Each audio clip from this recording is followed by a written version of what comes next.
Hello everyone, welcome back to my YouTube channel. I am back with a new story with a new कहानी. I hope आप सभी अच्छे होंगे. एक छोटी मछली की बड़ी सीख. गहरे समुद्र में नीली नीली लहरों के बीच बहुत सारी मछलियां रहती थीं. उन्हीं में से एक नन्ही मछली जिसका मन बहुत चंचल और जिज्ञासु था. वह हमेशा नई चीजें जानने और दुनिया को देखने के लिए उत्सुक थी. उसे लगता था कि समुद्र के बाहरी तरफ भी कोई एक नई दुनिया है जिसे वह देख सकती है, जिसमें वह जी सकती है. लेकिन उसकी माँ बड़ी मछली उसे समझाती, समुद्र बहुत बड़ा और खतरनाक है, दूर मत जाना.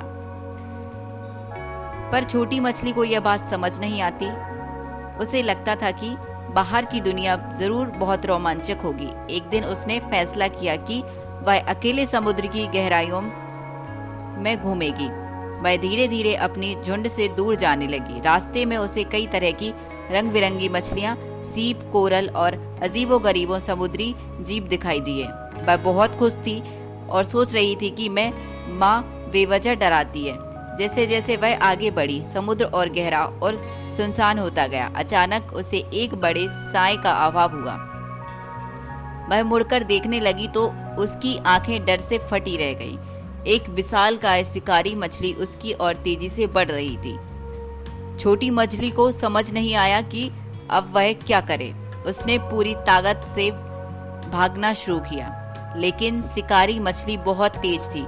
तभी उसे पास ही एक चट्टान के बीच सकरी दरार दिखाई दी. वह जल्दी से उसमें घुस गई. शिकारी मछली उसे पकड़ नहीं पाई और निराश होकर वहां से चली गई. छोटी मछली की जान बच गई थी, लेकिन वह बहुत डरी हुई थी. उसने महसूस किया कि उसकी माँ सही कहती थी.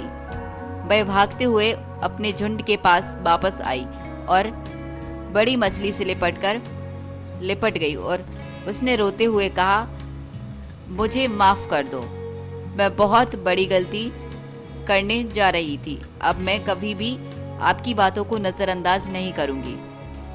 बड़ी मछली ने उसे प्यार से गले लगा लिया और कहा, कोई बात नहीं बेटा, गलतियां हमें सिखाने का मौका देती, इसलिए हमेशा याद रखना, अनुभव से बड़ी कोई सीख नहीं होती. उस दिन के बाद छोटी मछली समझदार हो गई. वह अब हर काम सोच समझ कर करती और अपनी माँ की हर बात ध्यान से सुनती. उसकी यह सीख बाकी मछलियों के लिए भी प्रेरणादायक बन गई. सो फ्रेंड, इस कहानी से यह सीख मिलती है कि हमें अपने बड़ों की बातों को ध्यान से सुनना चाहिए, क्योंकि वे हमारे भले के लिए ही हमें समझाते हैं. कभी कभी स्वतंत्रता की चाह में हमें मुसीबतों में डाल सकती है, इसलिए सावधानी और समझदारी जरूरी है. बड़ों की बात मानिए, वो आपके लिए सही कहते हैं. जो भी कहते हैं इन फ्यूचर आपके काम आएगा. आई होप आप सभी को कहानी पसंद आई होगी. मिलते हैं नेक्स्ट स्टोरी के साथ, नेक्स्ट कहानी के साथ. तब तक के लिए धन्यवाद. Don't forget channel subscribe, bell icon press, family and friend के साथ शेयर कीजिए. धन्यवाद.